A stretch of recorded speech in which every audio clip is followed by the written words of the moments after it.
I'm Holly Constant. And I'm Maddie Hockaday. We really love Parks and Rec, and we really love behind-the-scenes details. So we're researching everything from DVD extras like deleted scenes and commentaries, plus interviewing cast and crew who actually worked on the show. We also bring on guests and friends to geek out about everything parks. So join us, you tropical fish. This is literally the best Parks and Rec rewatch podcast. We're your park pals. There's a park and some pals, and there's also therapy too. All right, everyone. Hello and welcome. Hello. A very special treat for you today. Oh my gosh, what a treat. We have been waiting to get Kirston Mann on our show for quite some time. I don't even know if I told her that we've been waiting forever. I mean, it kind of came across because we just came across so excitable, but I feel like we're always excitable. Totally. Oh my God, totally. I swear. I always am like, but I'm always like, am I being too like overzealous? But at the same time, like, I think everyone that we've talked to is so excited about what they do. Yeah. She is just a delight to talk to. Very easy going, I feel, and very, just easy to talk to. Yeah. And this is absolutely not just a job to her. Like the way you hear her explain her thought process and everything that she takes into this job, it's just the way she looks at it is beautiful and not how you would really look at the job. So it's going to be quite a treat for you guys. Yeah, totally. And talking to crew is literally one of my favorite things because I love talking to actors and obviously we have such a good time with them. But it's such a collaborative thing. One thing wouldn't happen without the other. And if no one was there to dress them, then they would not be the same characters. And talking to crew is just like amazing because you really get to see how the sausage is made and how the process is. I think we got a lot of good questions too about other shows that she's worked on, which was like one of the biggest things that I was interested in as far as like how she started this job and how she got here to where she is now and like the people that she works with and all those things. So it was really lovely to hear about her story, and then we get into Parks and Rec. But just FYI, like we do talk about The Good Place. We talk about The Woman in the Window with Kirsten Bell. We just talk. She's working on Loot right now with Alan Yang. She's also working on something that will come out in the fall that she can't say what it is yet, but we will 100% be able to find that out in the fall, and we will post about it. But if we didn't ask any questions that you wanted to hear, I'm happy to reach out to her. Obviously, I'm not going to abuse that liberty, but I'm happy to reach out to her again. And I'm sure as the show goes on and we see more costumes, I will reach out to her of my own accord. So, just keep an eye out for that. But yeah, we had a great time and we thank her so much. Yeah, it was a great time. Enjoy, everybody. Yeah, it was a great time. Yes, enjoy the lovely Kirston Mann. Please rate, review, do all the things. And I would be remiss if I didn't mention the Nashville shooting at Covenant where 6 humans died, 7 if you count the shooter. It's not over, is what I have to say. Just because it's been more than a week, it's not done. We have a lot of fighting left to do, and by fighting, I mean resistance to what's happening. You can donate. I will post it in our show notes. You can you can donate to the families of Covenant.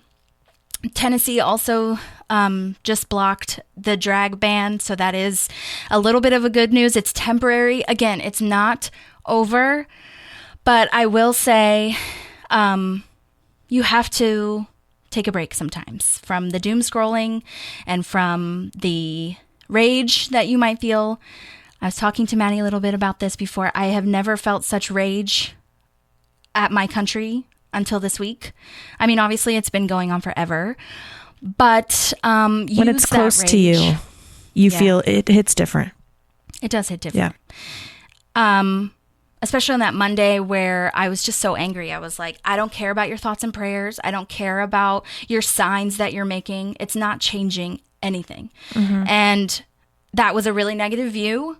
But I don't regret feeling that because that led me to, the empathy that I feel now. So, and that's just also how I process. Like, I'm not going to apologize for that, and you shouldn't either. So, because you should be angry, and it's something that I've been learning too. Like, it should not be something that you're moving on to the next news cycle. So, yeah, the school is literally on the same street as my work, and we saw people coming out of the school And we handed out snacks and water from our office. And yeah, it's not over. So don't forget it. Don't let it drag you down. And I'm saying that to you guys as much as I'm saying it to myself. But keep following it. Keep following Everytown. Follow Everytown. I'm going to tag all these people, but follow Everytown. Follow Moms Demand Action. Follow the ACLU. For whatever state you're in. ACLU Tennessee is one. ACLU, any state. It's ACLU_ and then whatever your state is. They're always doing great work and helping fight back. Look at your local, like if you can't or if don't have the energy to call your local government officials or whatever, you can donate if that helps. But something that I did over the weekend was volunteer with the YWCA. And it is so important to see the wins.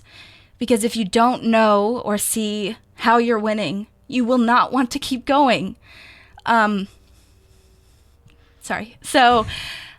just look at what we've done so far and know that it's not over, but your life isn't over either. So you're not fighting against life, you're fighting for life. I'm going to say that again. You're not fighting against life, you're fighting for life. So keep going. And I'm sorry that I'm saying this before Kirston Mann's amazing interview because she's so good and it's actually really lighthearted. I just don't want us to forget what has happened and what is going to continue happening if we do forget. So again, thank you to Kirston. We love you. We thank you. I'll be in touch with you. Thank you. We had some really crazy technical issues, so I'm glad that she stuck it out with us. Yes, for sure. Anyways, okay. Have a great week. And we love you guys. And here's Kirston Mann. Enjoy. Thank you.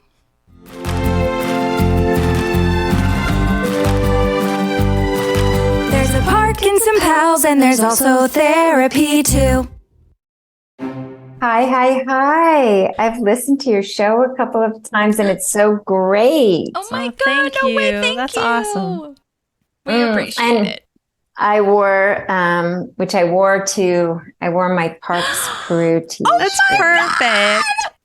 I want that. I know. That looks so I know, and on the back is all our tour dates and all the whole crew. Oh my God. That's awesome. That's my modeling for the job. Yes. Oh my God. We love it so much. That's amazing. So are you in LA right now, or you said you were recording something, or? I am in LA right now. I'm working on a show called Loot. Oh my God, of course. I have that on my list. Oh my gosh. Yeah, and it's Alan Yang and Matt Hubbard, who both wrote for Parks and Recreation. Yes. And I will say that Parks and Recreation, it wasn't the first show I ever did. I did a show called United States of Tara, and I've heard Craig Zisk's name mentioned on your show, Craig Zisk and Morgan Sackett. Yes. Took me away, and I came onto Parks, and it changed my life forever because almost everything I do is started, that family tree. Totally. Yeah, we were talking about that too, how you are in the Schurverse for sure. Yeah. For sure. I am. And I will continue to be. We're going to start a new project in the fall, which is going to be amazing. Yay. Oh my gosh, I'm looking forward to it. Are you allowed to talk to us about what it is, or no? Not yet. I don't think I can yet. I don't know. I should have asked him. That's okay. Do you know where it's going to be on, like where we can look for it? That's also probably top secret. Probably. But I wonder if it is already mentioned in the trades, and I'm just being secretive for no you should be. reason. Better safe than sorry. Absolutely. We'll know. Exactly. We'll but find it's out. going to be amazing, and we're going to shoot it this fall. And yes, I continue. I did Brooklyn Nine-Nine, The Good Place, Rutherford Falls, many things with Mike. Oh my gosh. He's a dream. So tell me, what's the first show that you were on again that they pulled you from? A show called United States of Tara with Toni Collette, where she plays a woman. Oh, are you both therapists or just one of you? Maddie is.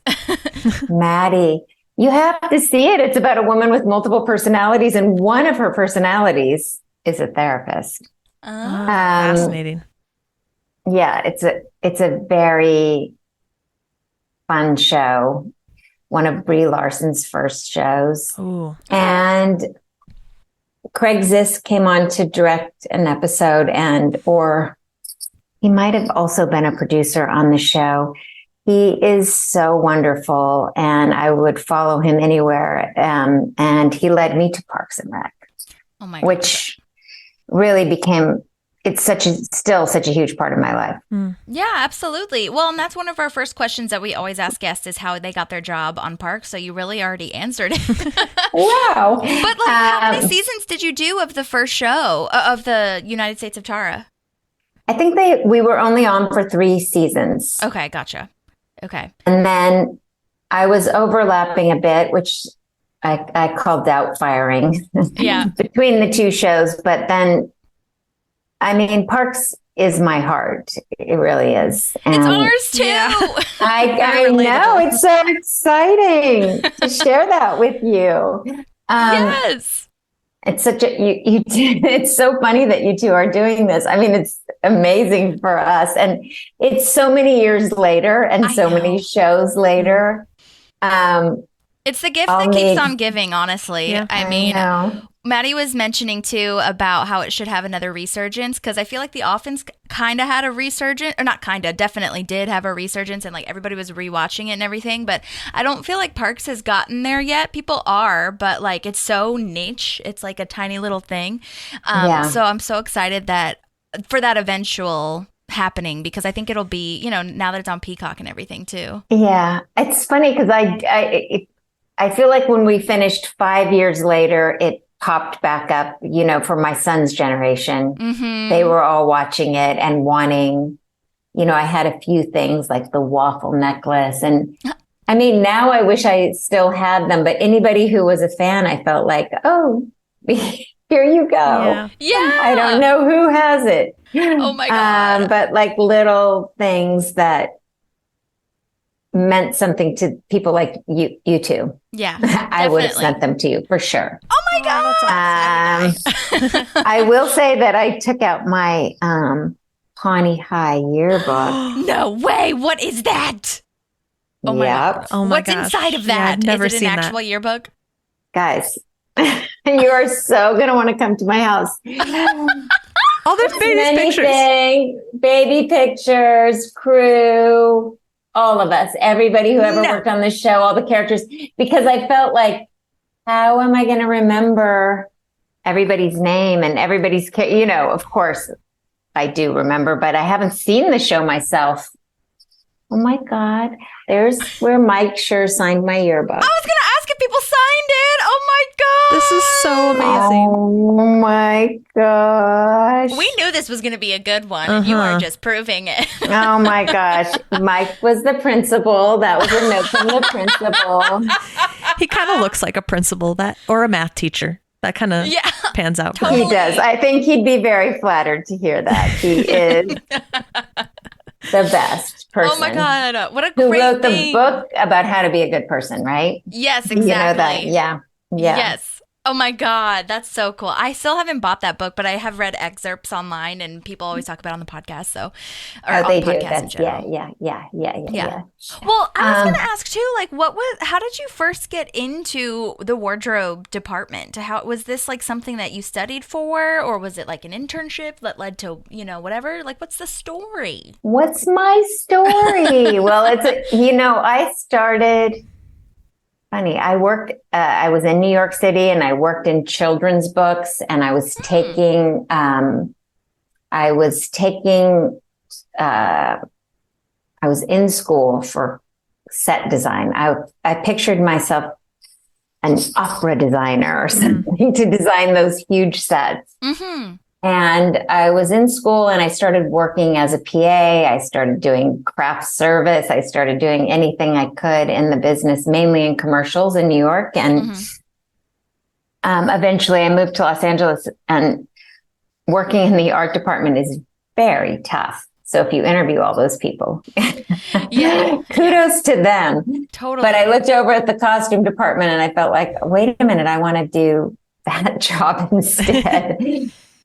I didn't know how to sew. I didn't really know anything about costumes other than the things that we all know, that we all get dressed in the morning. Right. But I started working in the costume department and I loved it from the minute I started. The minute I went to Western costume, I felt like this is my place. This is my job. I was so excited. My heart was beating and I found my career. And I feel like I look at costuming from a different way. I look at it, more like a painting if I'm thinking about all the characters on the set, and especially the shows that we do that have big casts. You have to kind of think about how everybody's moving in and out of the set and how they are teased apart from each other. And so I feel like I had my own special way of looking at costumes, and that's really helped me. Mm-hmm. Yeah, totally. And as far as like your start though, did you ask someone to like be in the department of the show that you were working on kind of thing, or how did that go? Oh, that's so interesting. I think I met the costume. No, I do remember. I met the costume designer of the whatever I was working on and just became her assistant. Okay. Wow. And then worked the way up. Okay. And worked my way up. And I assisted quite a few amazing people, but very quickly moved up. Okay. Gotcha. Was fashion always something that you were interested in, or was it more of like you said, you were just on set and you're like, I want to do that job. I want to know more about that. More than fashion, characters have always interested me. And I still feel that way. I feel like if I'm people watching, I'm not people watching high fashion. I'm people watching what real people are wearing and, the different ways that real people express themselves. So I don't necessarily have to go to every fashion show. I do love fashion. It's something that's, a little part of my life, but I much prefer wacky people and real people expressing themselves in real ways. Mm-hmm. More than the latest and greatest. Yeah, I'm sure you do. And that only helps me in shows like Parks and Rec, because that's not about fashion. That's about characters. And, we're not all dressed alike. In fact, real people are dressed more uniquely than the people that are really into the fashion world. They're participating in a different atmosphere, a different realm. Yeah, that is so poignant. I never thought of it that way. Like the character is, and who you are as a character is going to be how you dress. That's so true. And beautiful. Yeah, it is. And so that's my favorite thing to do. Yeah. Yeah. Although on Loot, we just did a fashion episode and it was hilarious and so fun. And it was like fun to tap into that side as well. Yeah. But if you have like a 6 foot tall, 120-pound woman, like everything looks fashionable. You can, they could put on anything in my closet and it would look like a runway. Oh my God. I mean, and I'm by my closet, my closet is not a runway situation at all. That's so funny. Well, do you have like the conversations between, is it like a director and you kind of have a conversation about what the show's going to look like? Or is it more of like, you see what the show is and you're like, here's my idea. Do you vibe with it? You know what I mean? What's the collaboration kind of? So I'll say that you read, usually when you're starting a show, you read the pilot episode, and in my mind, I'm dressing the characters. I don't even maybe know who the actors are yet, but I'm kind of thinking about each person, how they're different from the next person. And then I do go and talk to, let's say for The Good Place, I went and spoke to Mike, and then we kind of talk about all the characters, but the person I care most about is the actor, and doing the fittings is where you really find the character. Mm-hmm. So you're putting on different things, and you can tell right away when somebody feels like this is it. Yeah. Some people start saying the lines, or some people start, staring at themselves and playing with themselves, like kind of feeling like, oh, I see her, in the mirror. And that's a great feeling for me when that happens. And I mean, I guess it happens often. Yeah. And then once you know that, once you've got that, you can really start to have fun with it because you have the base. Yeah. Like if I'm saying, looking at the two of you, like what makes you you? Mm-hmm. And reading the pilot would probably be super helpful too, obviously. More than just like an outline of the show. I feel like having a pilot would be so much more helpful. Because you started, I think, was it a season 3 of Parks or season 4? 2. Oh, 2. Okay. Yeah. Okay. Midway through 2. Okay, yes. Gotcha. Because we're in season 4 now, because we review each of the shows. Season 3 for us, I mean, from what we've talked about or can see now that we're like deeply analyzing it, it's like such a shift. And then season 4 is like, we are raving about every single outfit on there. Like, I just feel as though we're really getting into who these characters are. We were talking a lot about like Maddie, especially, me too, but Maddie especially is great at pointing out Anne's costumes. Love it. And Anne has been so great now that she's like city public health person and professional cardigan city, and love that. Yeah. And Leslie is coming into this campaign, right? And we're about to see this shift because she always dresses in these like pantsuits and stuff, but they've always been a little bit like she pays the minimum amount of money for her clothes type vibe. And we're seeing this shift when she starts to run, that like her clothes look a lot sleeker and all the colors match much better and like all this. It's really cool to see it shift.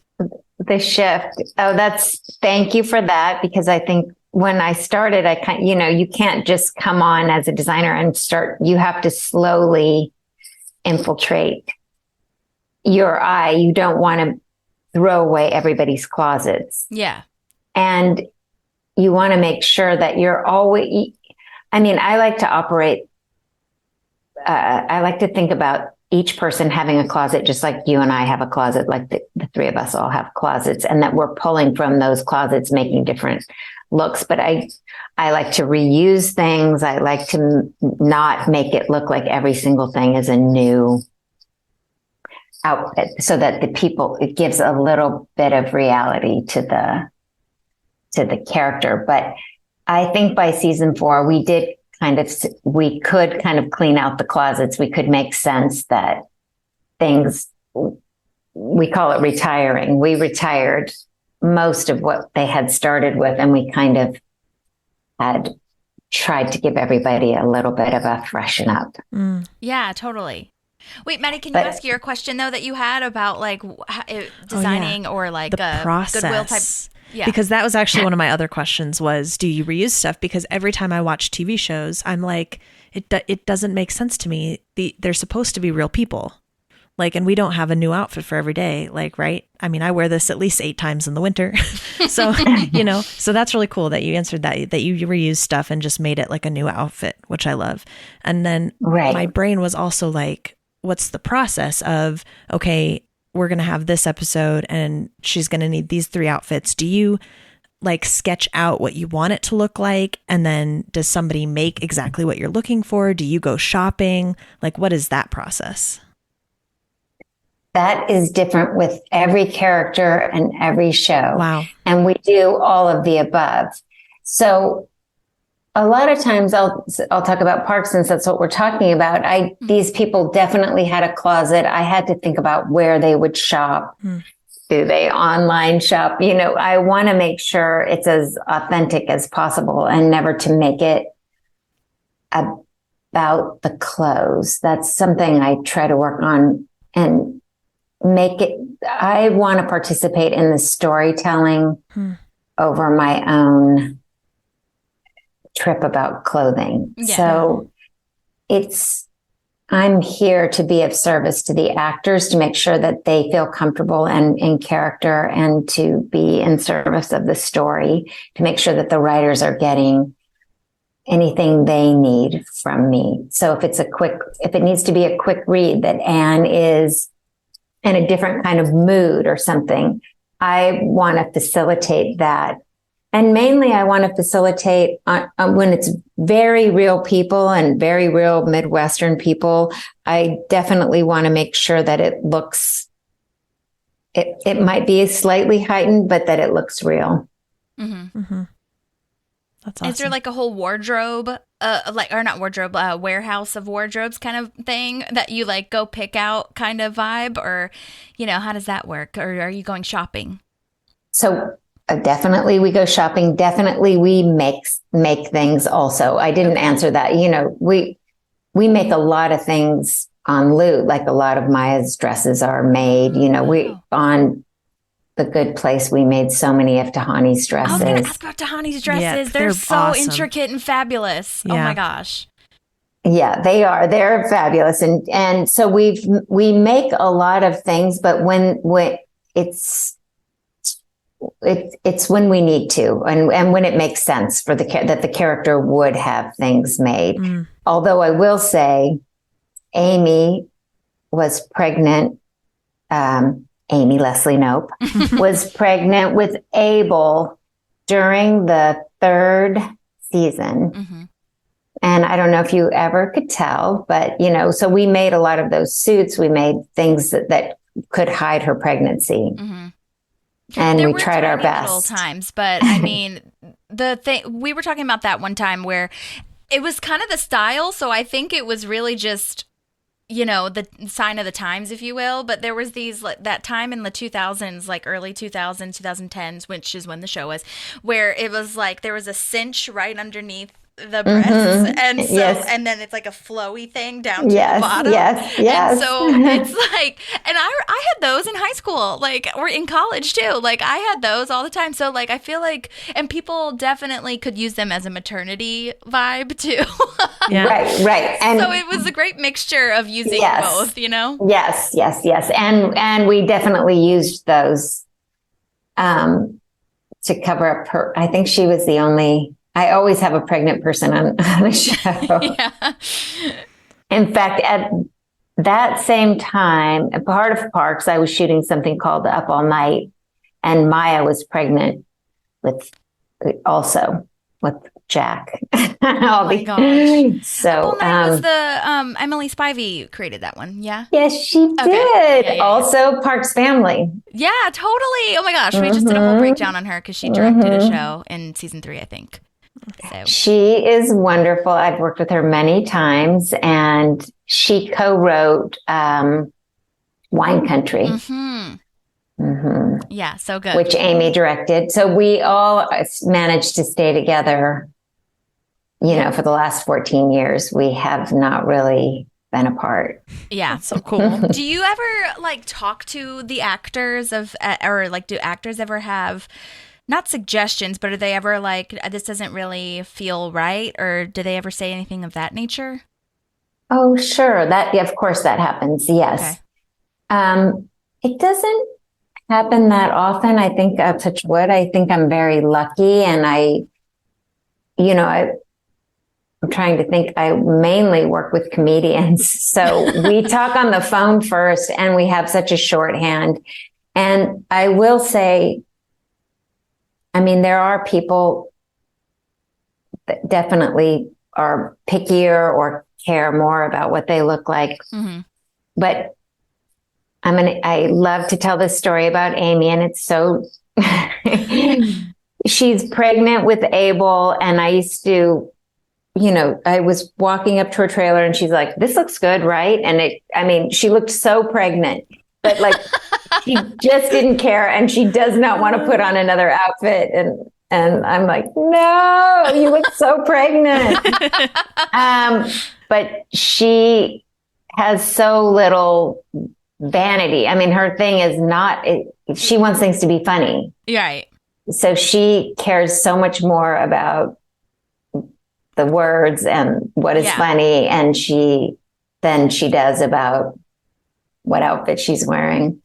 And I think because I do a lot of comedies, it's mostly about being fun. Yeah. That makes total being sense. Fun and being comfortable.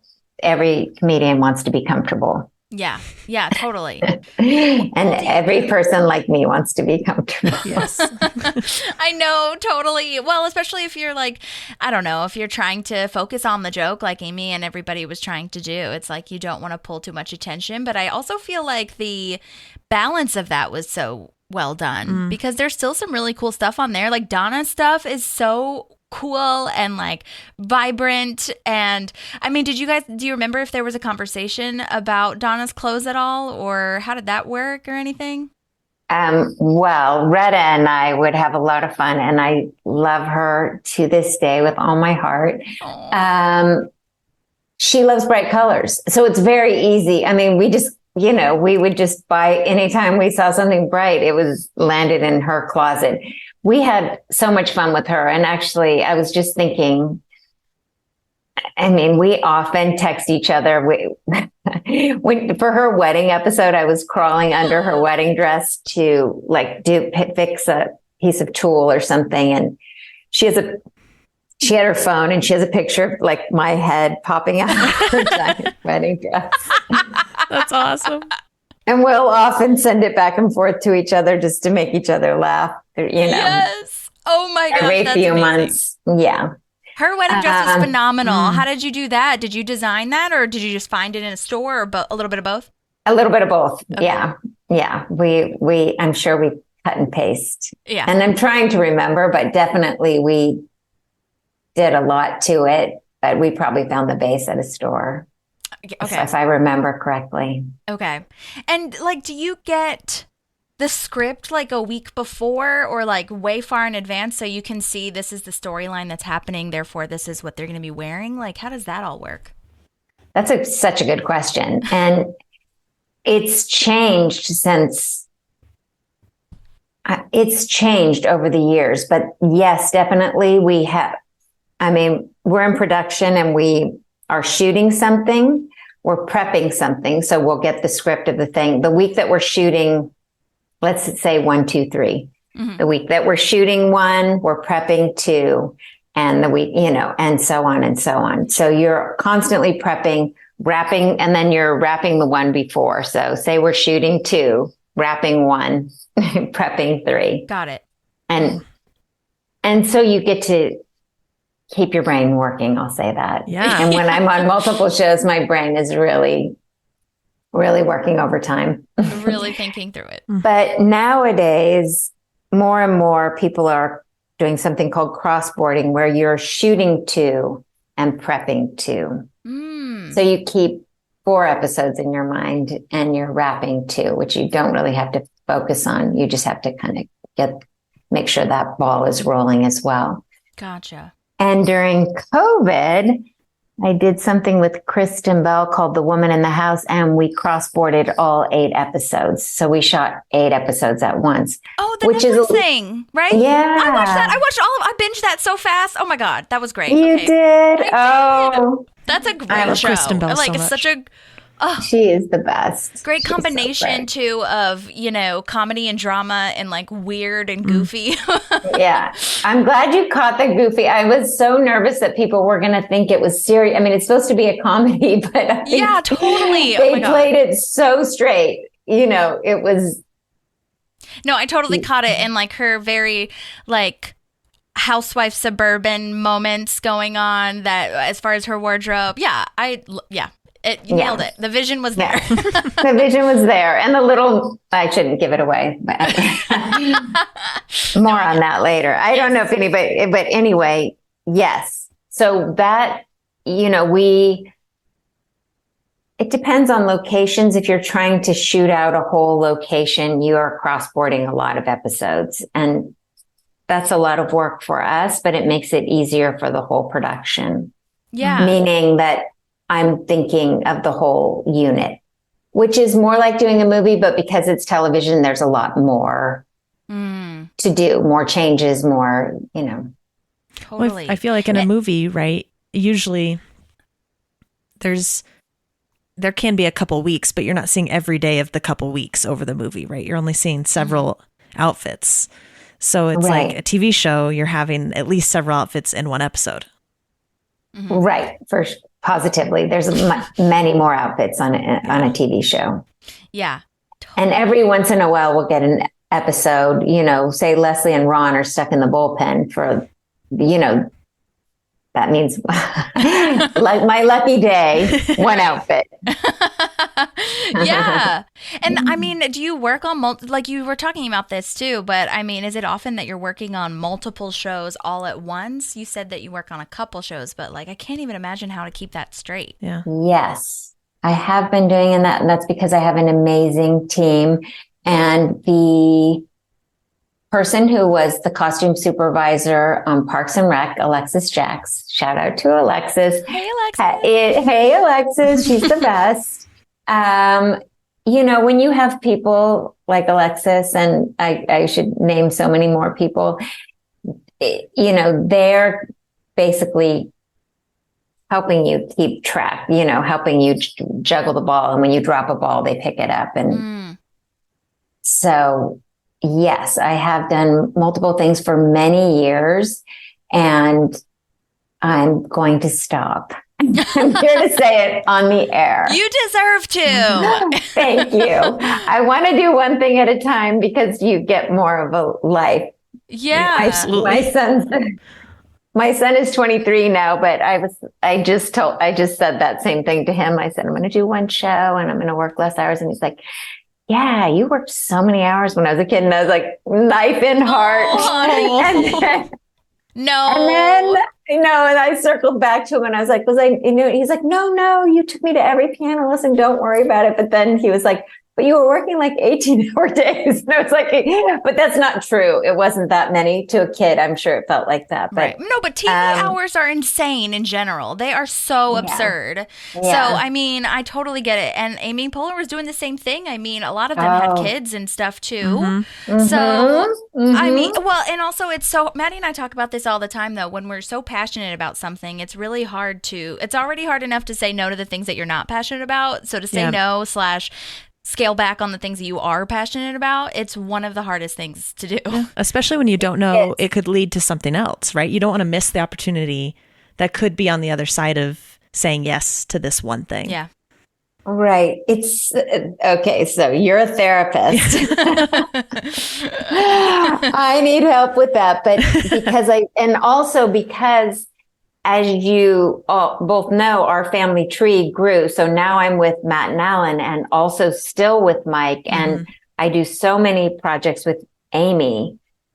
I've her movies and anything that she does, she's one of my best friends. I will never leave her side. So you can't, who do you say no to? Because I listened to Mike Trim talk to you too, and you do become family. Morgan Sackett is like my brother. I mean, you are family, and doing a show like this, yeah. Rob Lowe is my brother, guys. That's so cool. Yeah. No. And I'm just going to New York at the end of the month to shoot Adam Scott because he plays Maya's husband in Luke. But we've all known each other for so many years. So it is very hard to say no or to even want to branch out. I'm like, is this going to be the rest of my life? And maybe it is. Yeah.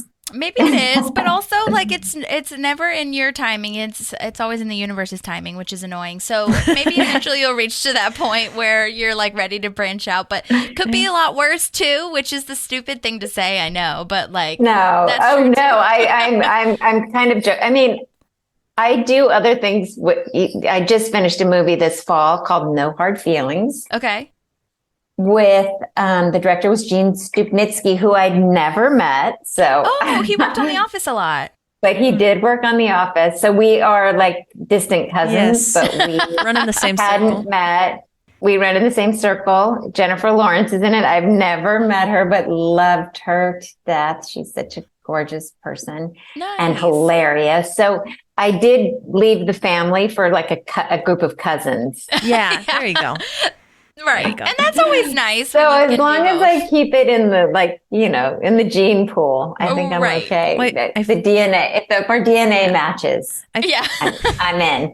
I feel like when you're in this industry too, if you found these people who are so genuine and so close to your heart, it's hard to want to branch out in fear of, I'm just putting myself in this position, right? In fear of these people are not going to be genuine. They have the potential to not be what my expectation is from who I've been surrounded by for all these years. Right. Yes, positively. But you bring your genuine self to the party and you hope that it spreads. And I think that works. And I feel like as long as I'm myself and I'm doing, it's good for me. Yeah. It's good for me to do this podcast, to talk to you too. You two ex-college roommates, right? Yes. So, you're keeping it in the family too. I see. That's probably why you love parks. Yeah. I mean, well, that's what we talk about with every single guest. We're so lucky because they always say, like, don't meet your heroes or whatever. But like this show, no one is disappointed. Yeah. Everyone, and it just shines through so much on the show as far as how, like, well everyone works together.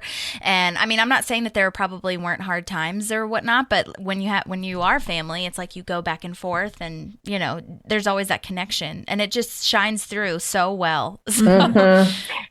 It's so true. And I do think that we've all taken, I mean, Mike is a genius. Mike Schur is a genius. And he gives you little presents. I can't, first of all, he gives you lots of presents. But, you know, I think he gave Nick Offerman such a gift in playing with that character, expanded who he was as a person. I don't want to speak for Nick, but I just feel like he's so cool and great. And I still do Lagavulin commercials with him, you know, in the Lagavulin. So we all went to Scotland just before COVID. We all are very tight, but I do think that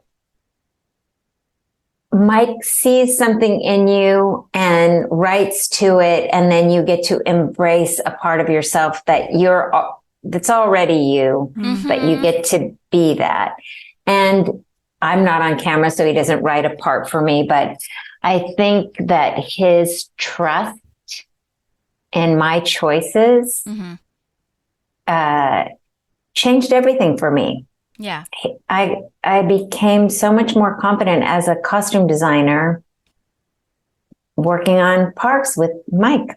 That's amazing. And he's very decisive. So, and I feel so trusted. And if I have an idea, like say for The Good Place, Janet's costume, you know which became her forever costume. Except for when she played all of the characters, which was gnarly. Exactly. And so much fun. But I will say, like, when I told him what I was thinking after reading the pilot, he trusted me, said yes, and never needed to talk about it again. You know, we have so much faith in each other. That's so amazing. And also, I mean, with The Good Place, there is such a vision as far as bright colors, very happy. I mean, obviously you're in heaven, or, well, you're supposed to be in heaven. Spoiler alert. It's been out forever, guys. Yeah. But I mean, so for that, was that something, you might have already answered it, but I guess I'm just confirming, was that something that Mike was like, this is going to be very bright visually, or did you see that from the pilot and say, this is our framework? Because from the first episode, you can see it, you know? We did want it to be bright and poppy, and I'm glad that you noticed. And we wanted it to appear heaven-like. I mean, it's funny because Mike and Drew and probably 3 other people, Kirston included and Ted, didn't tell anyone that The Good Place was actually not The Good Place. Wow. Sorry for anyone who hasn't watched. And don't be sorry. It's their own fault, okay? Okay. Get on it. Get on it. But I will say that I kept asking when I read the pilot, Mike and I had our first meeting, and I said, it seems like that episode of Twilight Zone where you think you're in heaven and you're actually not. And he was like, nope, he did not give it up for me. Oh, wow. And then we were directing the pilot. I mean, I was very obsessed as a kid with that episode of Twilight Zone. Yeah. And then Drew, who directed our first episode, very sweet, love him.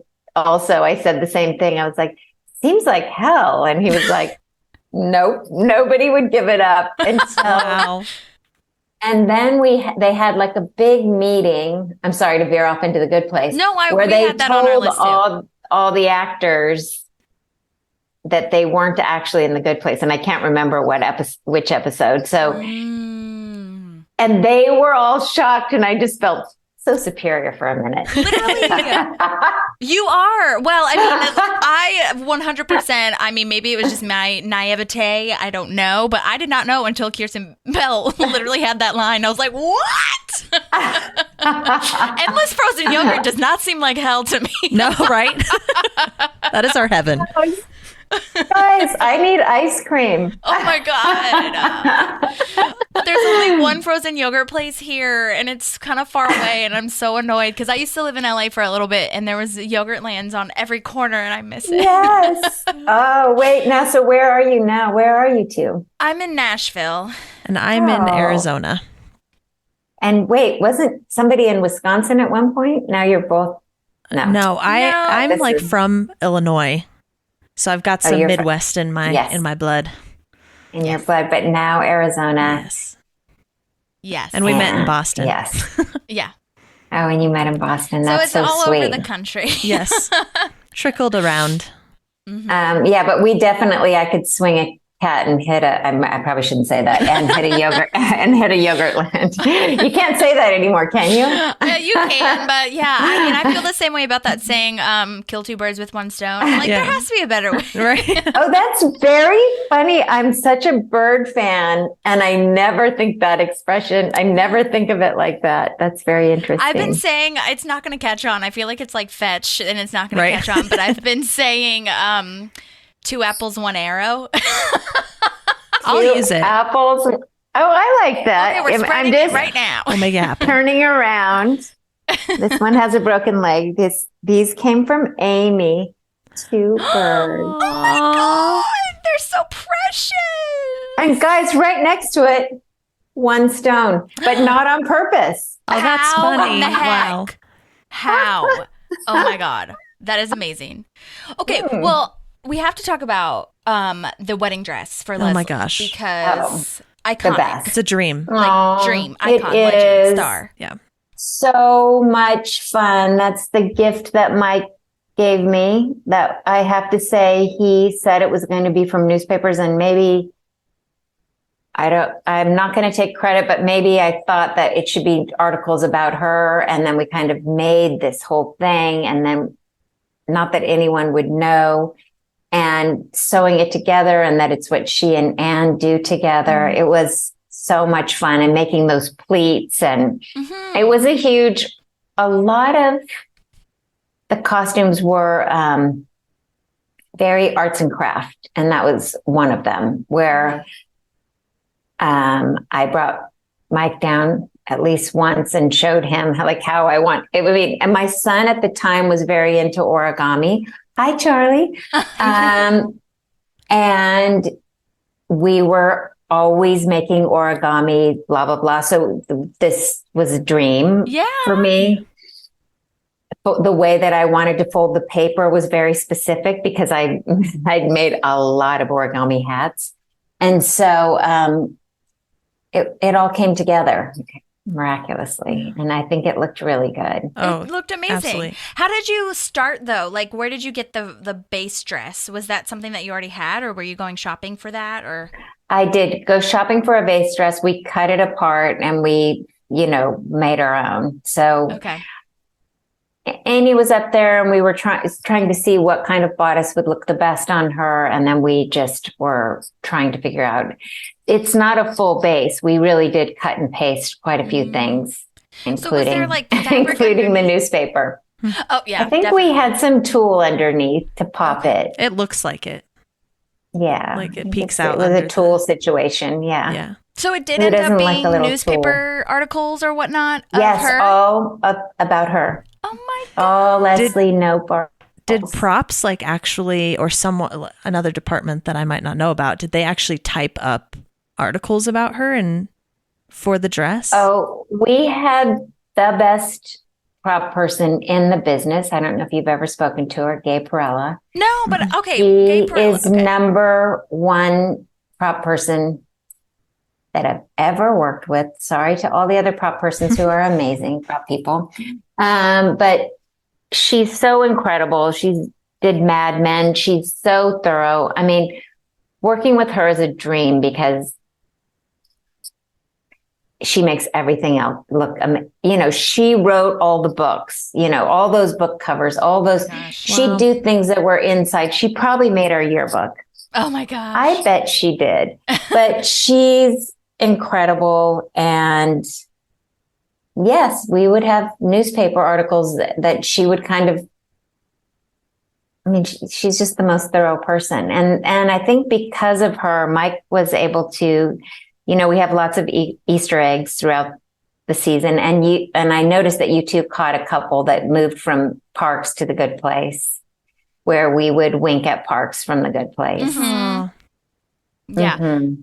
Oh my God, that's cool. So amazing. And Cones of Dunshire is in like everything that yeah, we're finding cones everywhere. And we're like, why? Cones are literally everywhere. Like there was an animated, oh my gosh, it's Nick Kroll's show, Big Mouth.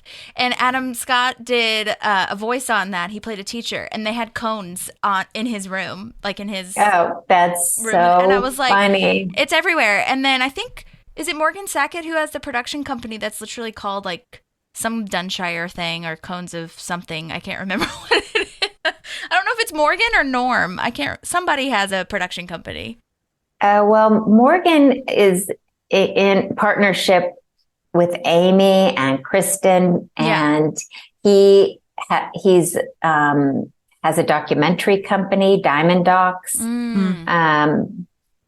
He's won an Academy Award for a documentary, and he is my brother. my very tall. Yay. Okay. Yay. And his wife happens to be my agent. Oh, wow. I never wanted an agent in my life. But I love Laura so much, and she's the only person I would ever have represent me. And yes. So last year I asked her, I felt like I was asking someone to go steady. I mean, that's basically what it is, that relationship. I mean, I know. And she's so busy, and and I also have Lily Fettis Green who works with Laura. So but I did ask Laura, and I did feel like when I talked to her on the phone, I felt like I was on one knee with the biggest diamond I could find in my drawer. I totally get it. Oh my God. It really is like that. I mean, because I'm an actor and I have agents, and I just recently let one of my theatrical agents go, and it was like totally great. Everything was fine. But it just reminded me way more of how it's such a relationship that is so reminiscent of a romantic, awkward relationship where you're just like, I'm sad to see us go, but also we have to move on from each other, and we have to let each other fly, and blah, blah, blah, blah, blah. And I'm just like, this is so weird. So weird. Because it's not just business. Weird. Everybody says it's just business, and like it is to a certain extent, but it's like you can't really have it be 100% business, especially in the arts. It's just not going to happen. Yeah. There's too much heart and passion in it. Yeah. Yeah. Okay, we have to talk about, I sent you this picture, but I just want to show it to you again. This picture of Anne. Anne, what is she wearing? Okay, so she has Is she wearing cardigan? Of course. Yeah, it's a cardigan. Oh, yes, and a big window pane plaid shirt. Yes. Love it. And we noticed it because the pink in her plaid matches the pink on her cardigan, and it was the most like seamless thing. For those of you who aren't listening, I'll post this on Instagram, but or who aren't watching, I mean to say, I'll post it on Instagram. But I was like, oh my gosh, how did that work? Did those two come together? Like, do you remember anything about it? I can't say I remember anything about it, but as you pulled it up, I remember that shirt positively. Yeah. And those things just work out. Yeah. And luckily, Rashida is so gorgeous. It's funny because people do love her clothes, but I think they also love her in them. Mm-hmm. And she is really fun to dress. And she, as gorgeous as she is, manages to be girl next door at the same time and play best friend. And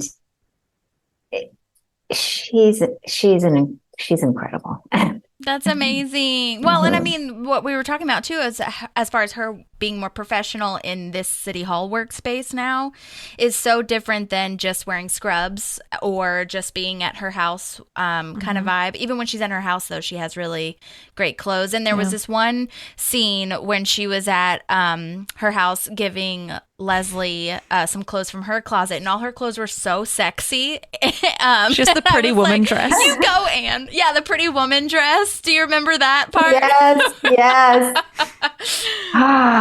Oh, you're just reminding me, though. Yes, that's very funny because I do think Anne ends up being girl next door, and I think every woman or woman that isn't a Kardashian lover loves Ann Perkins. Like she just gets to be cute.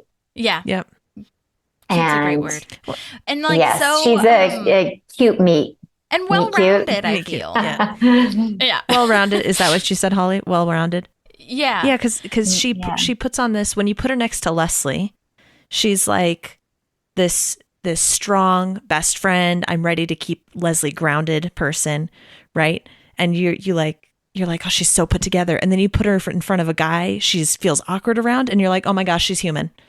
Like, it's so cool because you're like, that's how awkward I am. So right. Yeah. I think that's why the show is so loved, because every person is so relatable. And if you had to pick someone you're like, you would have a hard time, because we all even have Jerry moments, and we all have Donna moments and Tom moments. And, regardless of what you think, like, there is empathy written for, you can empathize with every single person. Mm-hmm. Yeah. And then I wanted to also ask about the times when Anne is dressing for who she's dating, essentially, and she wears like a cowboy situation. Yes. And then she wears like a tracksuit and all these things. And I was just curious if you have any memory of what that was like, or if you made anything for that, or even just for Anne in general, if you remember making anything. I forgot all about that episode. I love that episode. And I think it's very relatable, because if you're dating, you want to be appealing to the person you're going out. I mean, it just makes so much sense. And I think we all do it to a certain extent. It's not like, if you know that the person is into hiking or whatever, you might not wear your stilettos. You are always trying. I mean, I don't have the courage enough to go to a party where everyone is in a cocktail dress and sweatpants. I want to be part of I want to disappear in the party a bit. Yeah. And she's not disappearing at all, but just that idea to try to fit in with, and it's funny, just thinking about dating, you are trying to like meld and mesh together. Yes. But then when do you become authentic again? Yeah. But I think that's well done with her, though, right? Because she has that phase. She goes with Chris, and then everybody that she kind of dates. And in the end, when she ends up with Chris, she's still wearing everything Anne was wearing when she was single. Mm-hmm. So it's a really nice ending for her. Right. That she gets to be most herself. Mm-hmm. Totally. And she didn't go. For her? Or was it more of just we definitely made things for her, but I can't off the top of my head. It's been so many years. I know. And there's so many costumes. I mean, come on.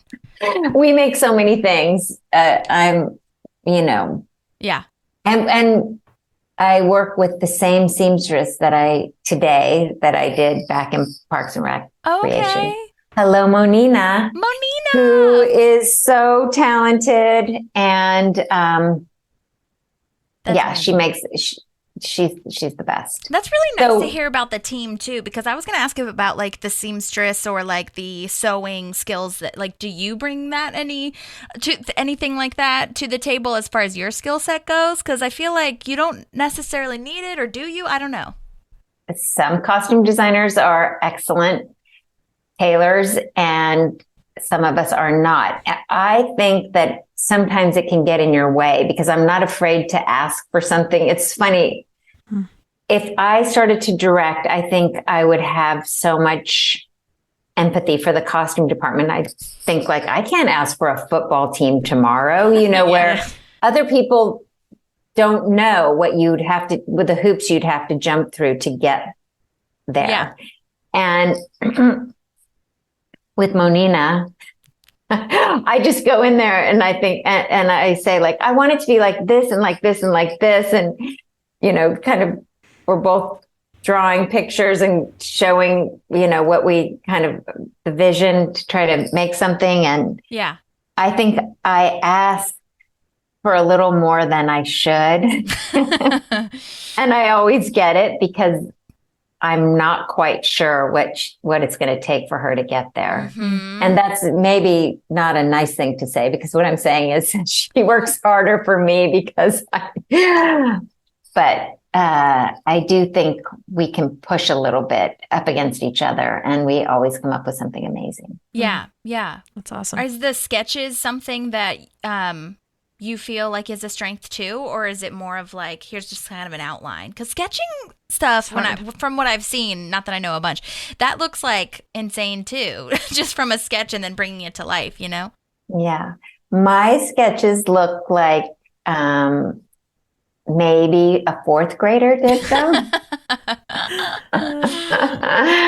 My son says I'm an outliner, but because he went to art school. You don't draw from the outside in, but I do. Yeah. So he's, if I'm drawing a body, you gotta have an outline. But anyway, if you can show more or less, it's funny because I have like a superhero costume I once drew, like talking to the producer on the phone, and how it went from my drawing to the sketch artist to, several of my drawings to the sketch artist. And, mine looks so goofy and they eventually. No, but that's how it works though. The collaborations too. And I mean, have you ever had to work with like those? Because I watch it, obviously I watch a lot of behind the scenes making of type of things for everything.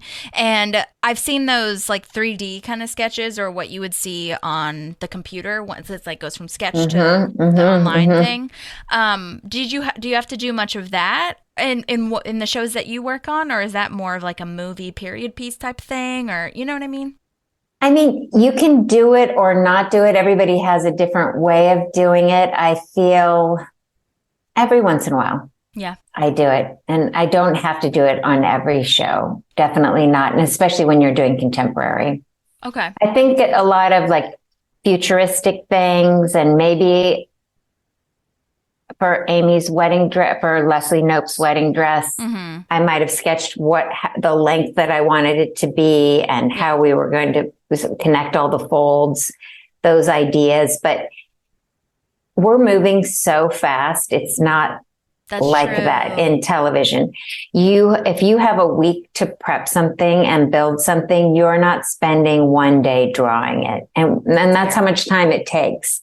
And so, of course, over the years, I've had to draw things and take things from drawing to camera. Yeah. But we're moving rapid fire, and it's shorthand, and it means that I'm probably in with the seamstress more than somebody else who just did the perfect drawing. It means that I'm kind of checking it and figuring it. Yeah, that makes sense. We're just operating in a different way in television, mostly. Okay. That makes total sense. I didn't even think about the time it would take to make those two. For sure.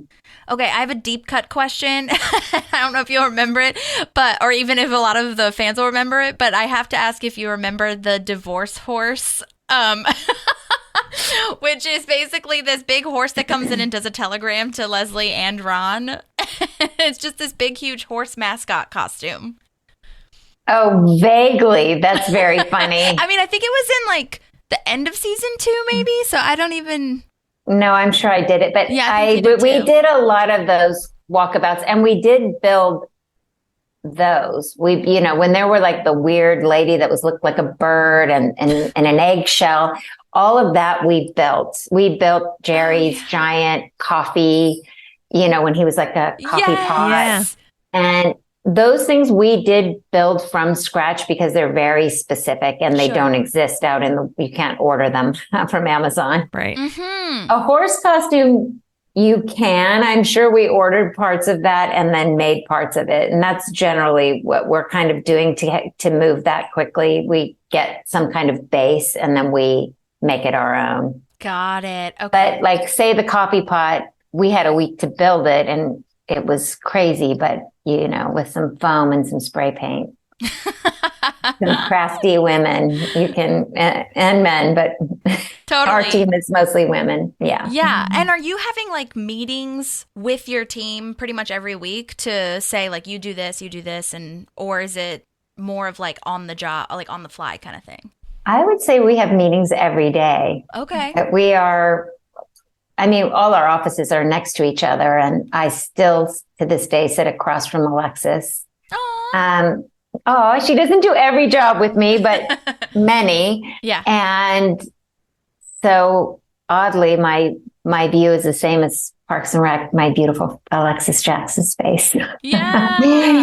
And wait, what's the point? Oh, we meet every day. We're talking every day, and I'm obsessed with calendars, big giant calendars on the wall, which is like a joke in my office because I'm always staring at the calendar and thinking like, when are we prepping this? When does that work? Because you're trying to figure out when that works, what to put the gas on, when to step on it and when you can kind of break for something else. Totally. I mean, those deadlines must be so important too, because if shooting day is, and then you don't have like an outline, then you're just like, and you try to stay ahead of it. And we really do, because I've had the same team for so, on so many different shows. I have a very big crew because doing multiple shows. So not every person on this crew worked on Parks and Rec. Maybe they worked on Up All Night, or maybe they worked on Lady Dynamite, or maybe they worked on something. Yeah. You should watch Lady Dynamite. It's so funny. Okay, Maria Bamford. She's so funny. I know. I follow her on Instagram. She's a great follow. She's hilarious. But, so people came from all different places, but a lot of them came from Parks. Gotcha. And I'm sorry, I feel like I have questions every time you tell me something new. I'm like, this is so fascinating. Okay. Do you hire these people or is it like the director that's hiring, or are you kind of like putting the crew together? I'm putting the crew together. And Alexis is putting the crew together. Okay. She's my partner in crime for sure. Gotcha. So we talk about who works best with who, how it's all going to play out. We're also a small family within a family. Yeah. Totally. And we're together a lot. And I think I have I can't remember any time where I didn't love every one of them. And, we used to have potlucks all the time. They are the best. And a lot of the women that work for me started out as PAs with me. Okay. So then we get them into the union and they move up, and now they're all doing different things that they like to do, but a lot of them are still working for me. Okay. Cool. That's so working cool. with me, not for me. With and for I work for them. That's amazing. Okay. And in some ways I do, I have to say, because I take jobs to keep them working. Literally, yes. I mean, total, and I'm sure they're so grateful to be able to kind of have that family, because I know having a job in any business, company, whatever, is always like, this is the boss and then I'm the employee kind of vibe. So it's nice to be able to have a community with it too. Right. And we spend a lot of hours together. So we have to be, at this, you you become friends. Yeah. They become like daughters to me. Yeah, it sounds like the writer's room, honestly, but it's a costume room or Yeah, a wardrobe room. Exactly. Yeah. Okay, I have a quick question about April, because Maddie and I talked about this, where we saw that she was very gothic, starting out, very dry kind of sense. But we have seen after, not just because, but I think she's becoming more confident, but also now she's with Andy, and she, especially in season 4, has such more vibrant colors. Like literally the last episode of season 3, she was still in like this dark navy cardigan thing, and then the following episode she's in this very bright, like reddish vibe shirt, and it's just such a different April. And I was wondering if you remember if that was a conscious decision for wardrobe for her. I think we wanted to. I'm not a big fan of putting dark colors on these kind of TV shows, because I think when you're wearing black, for instance, it kind of creates a hole in the film. It's like your eye goes to it. But I do think Aubrey was game to do a little bit of a switch up, and you don't need to dress her goth. Her expressions and her character spoke for themselves. Mm-hmm. We didn't. So at that point, we were making her cute. She was dating, and we went a little sweeter with her. Yeah, you can but totally she tell. Still has her attitude. Yes, and she still does today. Did either of you see her movie, Emily? No, called? Emily. I know what you're talking about. Unarrested. No. In Crime. Emily. No. Oh my gosh! I forgot what we it have is. to get it. No, we have to get it. I'll look it up. Okay. I'll look it up. I won't look it up. You look it up. Okay. Yeah, I know exactly what you're talking about, and it won a ton of things. Emily the Criminal. Emily the Criminal. She's so good in it. I'm so proud of her because Me too. I've known her, I feel like, since she was a kid. And now she's married and she's so successful, and we are all rooting for her, Yeah, totally. She's like all of us, Rashida, Amy, like our little kid that is like. She has so much blossomed. I mean, everybody in the show has, truly, really. Mm-hmm. Look at Chris Pratt. Oh my gosh. Insane. What an example. He must have been easy to dress with, like, plaid shirts. Plaid shirts, and also his work look, which was hilarious. When he started wearing his tie. Yes, and the short sleeve collared shirts. That's amazing. I also took a picture of, I think I might have sent this to you in the email, but I took a picture of Tammy too, because I always love her, Megan Mullally. I just love her crazy hats and crazy outfits in general. Like, she has such an Easter Sunday vibe, but like dark Easter Sunday. Oh yeah, she is Black Sunday for sure. Black Sunday. Yeah. She's hilarious, as you know. Mm-hmm. And it's funny because I was thinking about the wedding dress episode, and I was flashing to shooting, and I can't remember which order, but Amy, does she get Ron out of jail with Tammy in that wedding dress? Oh, yeah, she does. Mm-hmm. Yeah. Yep. So I was thinking, it just came to me because I remember we were on the East Side somewhere at some jail, some old jail. And, we were in that's the first time that wedding dress worked on set. Right. I'm sure that's not how the show laid out, but and then Megan Mullally. Ron Megan was there, and I think Ron was Nick was in a kimono. Yep, that's it. Yeah. My memory is working. Tammy too was so fun. It was so much fun. Didn't we have her in the back of a car also? We were always doing wacky things, and Megan is so game. Mm-hmm. Well, I feel like you guys had a good balance of making the Black Sunday Tammy too, but also the librarian Tammy too, because she has nice cardigans and stuff in some episodes as well, you know?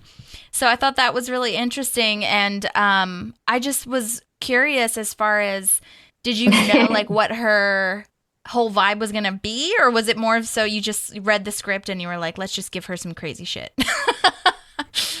No, I'm sure I knew what the vibe was going to be. I'm sure. And I mean, we always wanted to have a little fun with the crazies. Mm-hmm. Totally.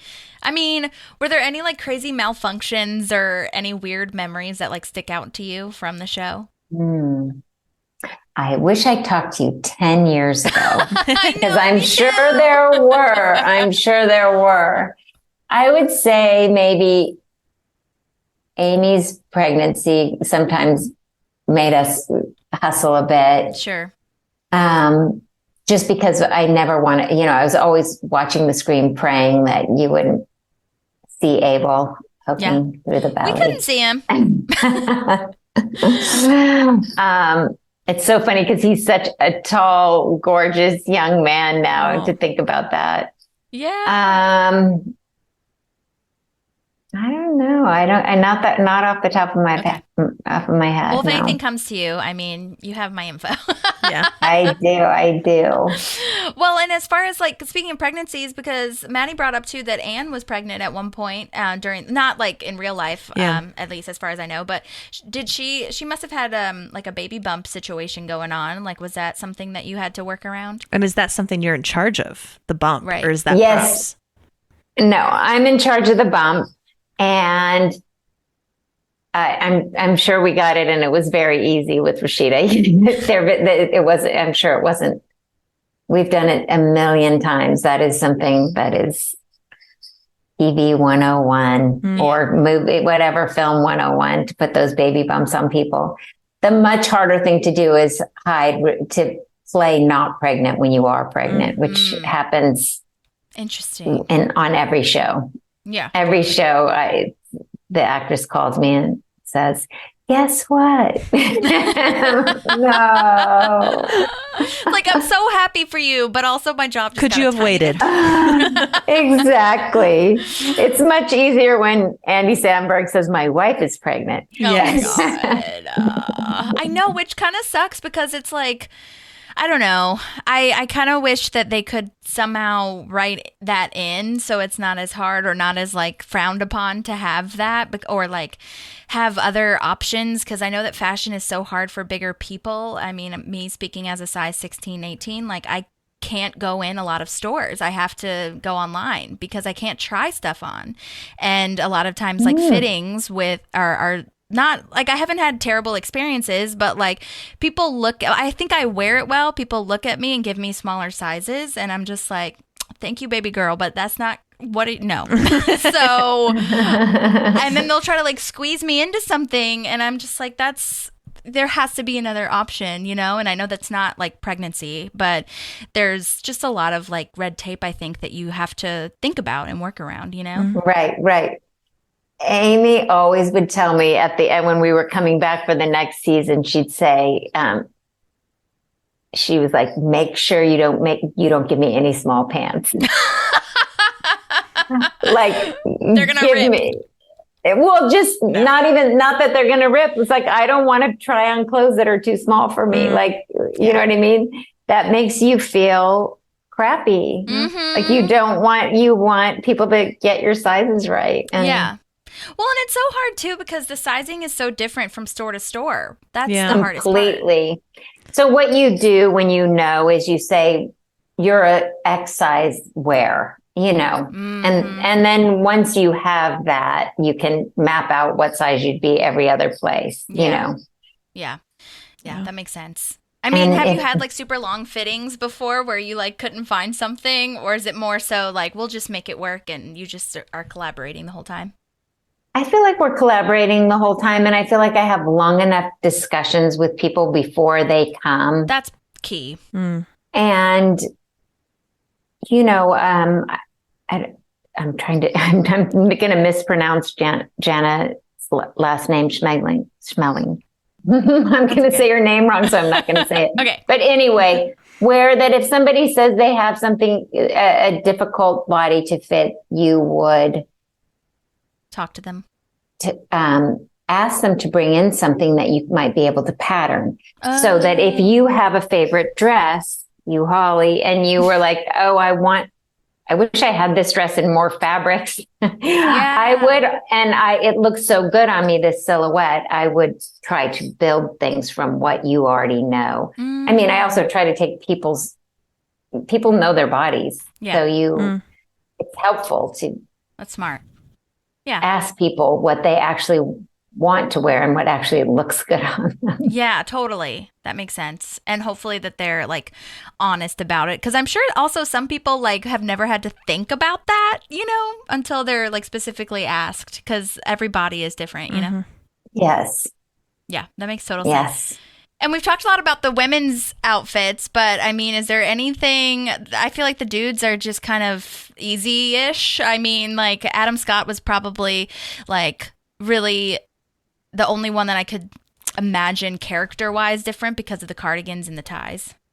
Yeah, he was fun and very specific. And so the more specific somebody is, the easier it is. You see the thing, you see the item, and it's them. But I would say Aziz had Tom Haverford. Oh, that's Aziz true. Had and John Ralphio. And John Ralphio and his twin. And we had so much fun with John Ralphio, especially, but also Aziz. And he's very fashionable in his own life. And so he's fun to dress because he cares. And I think we really cleaned out his first season closet pretty quickly. And I think that was Mike also writing to the fact that Aziz himself cares about clothes. And so eventually Tom Haverford cares about clothes. Definitely. Yeah. Oh my gosh, the way he mentions like Tom Ford and Tommy Hilfiger and all these like high-end things. But we can totally see also when he starts his Entertainment 720 business in that season where he like is not wearing the tie anymore. His like chest hairs are open. Yeah. Anyway, he's fun because he loves it. So he wants to wear panda sneakers and he wants to do it. Yeah. That's so funny. He's so funny. I mean, on that note, he was always on his phone initially. And then they did that whole episode where he was always on his phone. Yeah. And he cared about fashion. And then we dove into his character caring about fashion. So that just another love note to Mike is that he definitely made it so that people were kind of melding in a good way with their characters. Yeah. Was there like a favorite place that you have to shop for wardrobe? Or like your go-to? That place is gone and it's called Barney's of New York. Oh, dang it. R.I.P. And I wouldn't say that's where I shop for people that lived in Pawnee. Fair. But my personal favorite store where there's breakfast at Tiffany's, I would say lunch at Barney's. I felt very relaxed in there. I felt like nothing bad can happen to me in Barney's. Aw. Wait, Barney's is gone now? What do you mean? Barney's is gone. Barney's is Forever? gone. It stopped? Like everywhere? It stopped. Saks bought up the name and has like a floor in their store that is called Barney's, but it's not Barney's at all. Oh, dang. Yeah, Barney's in New York closed. And I did not know that. Wait, did you say you moved to you didn't move to New York? Where are you? I'm in Nashville now, but I was in LA for a while. Nashville. Yeah. Yeah. Okay. And so wait, is Barney's like your personal favorite one, or is that also where you go for a lot of costumes too? It's my personal. And also, when Aziz started getting really wacky things like those panda shoes were Jeremy Scott, I think, for Adidas. And, you can only find those kinds of things at that. There were places where you could go to shop for him specifically. Right.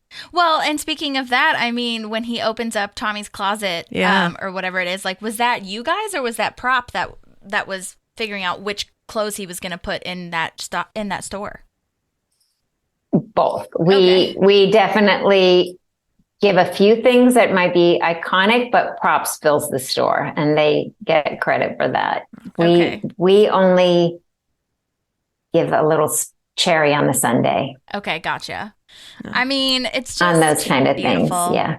And like those little details as far as like Ron's like red sex shirt, Tiger Woods. I mean, writing that in must be like such a gift to be told like this is what the thing is, and now you have to just fill in the blank. You know? Yes. Everything was a gift. There was always a present in every script. Also, yeah, definitely. Oh my God. I love that, and I can't wait to get to where Amy is in city council, because right now she's just running for it.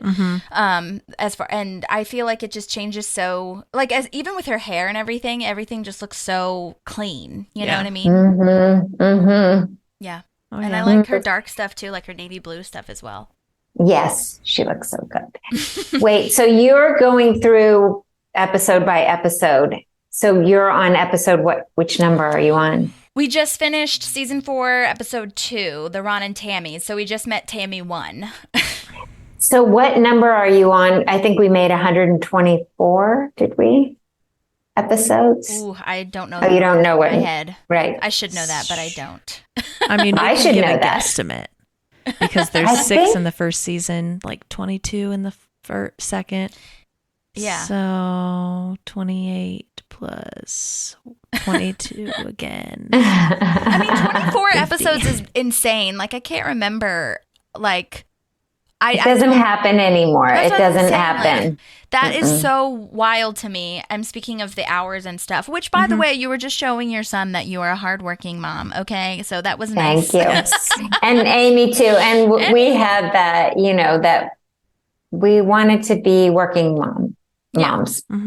Totally. And yeah, I will say I'm so happy that I was a working mom. Yeah, totally. Do you just have one son or more than one kid? One son. Okay, gotcha. He's graduating from NYU. Oh my God, that's so exciting. 16. Yeah. Congratulations. What did he Thank study? you. Was he the art designer? No.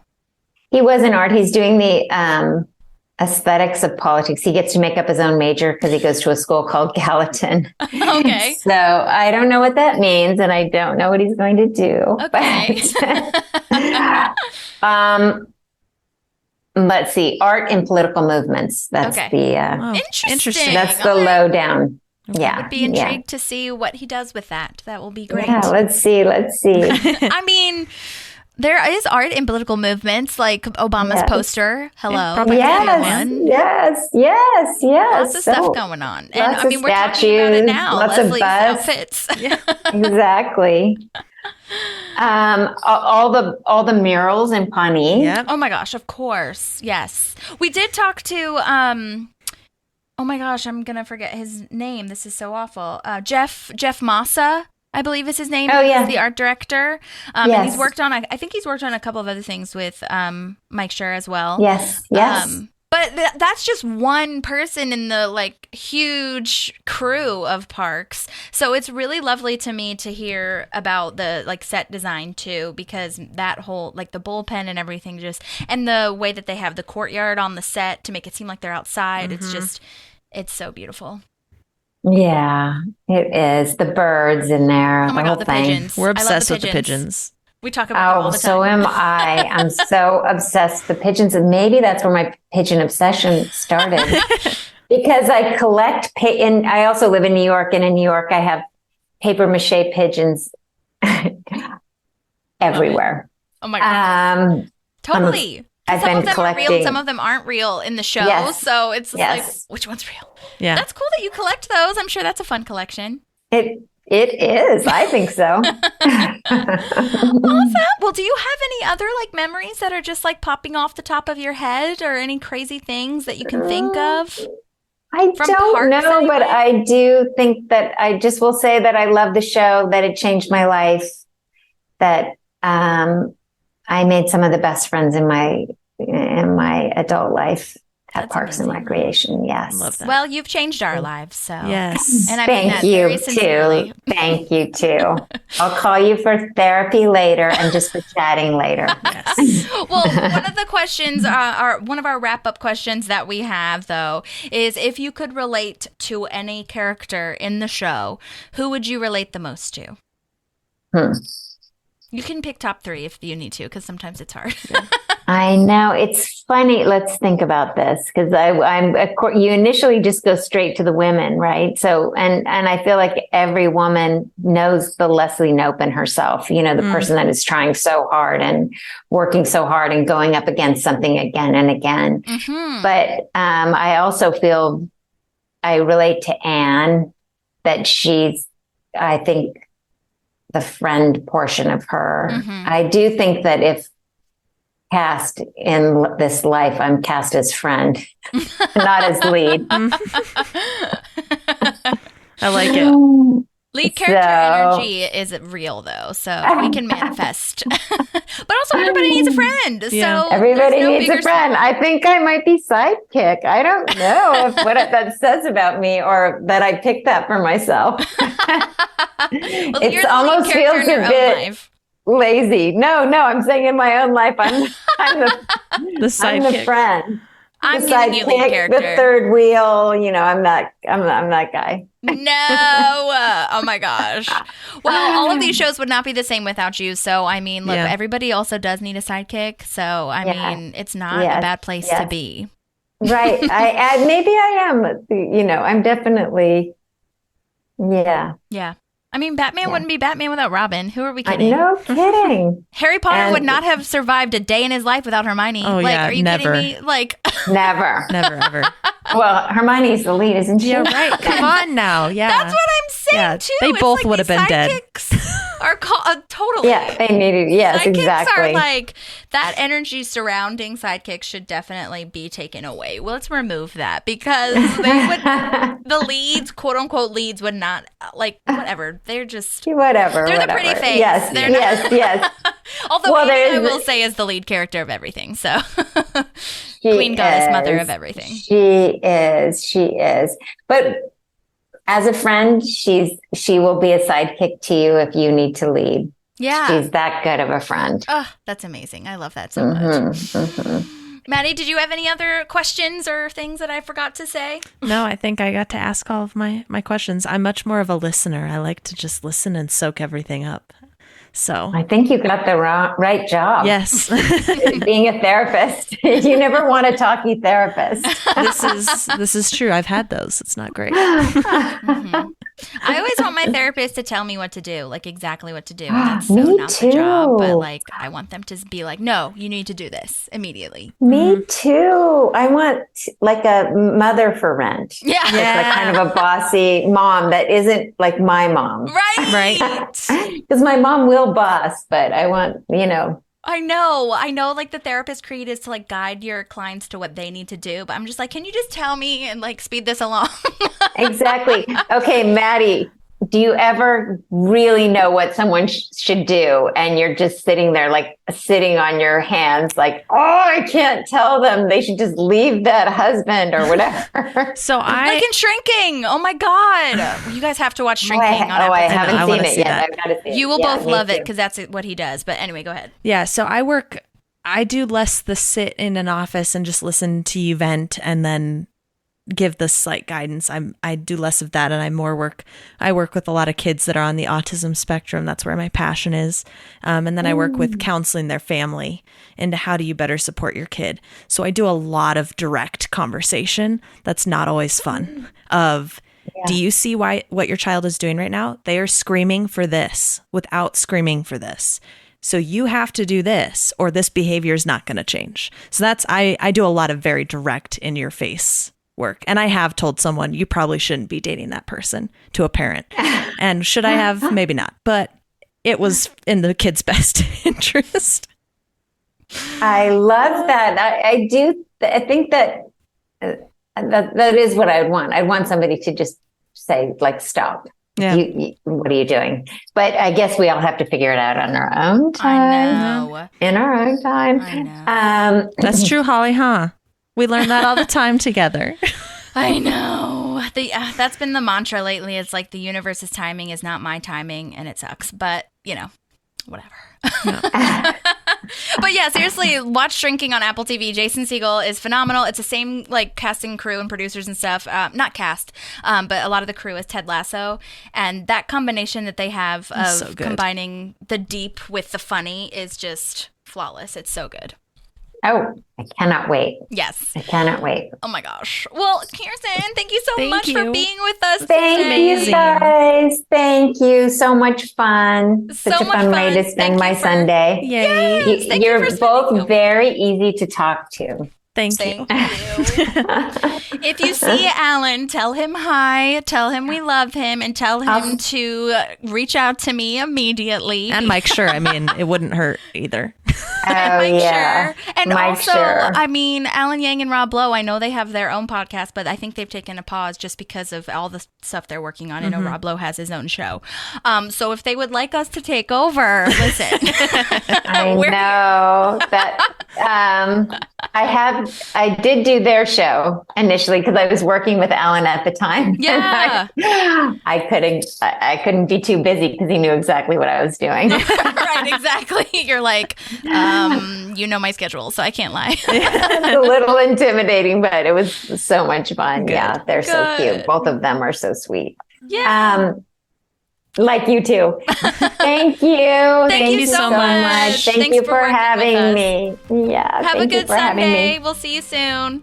Happy Sunday. Bye. There's a Parkinson Pals and there's also therapy too.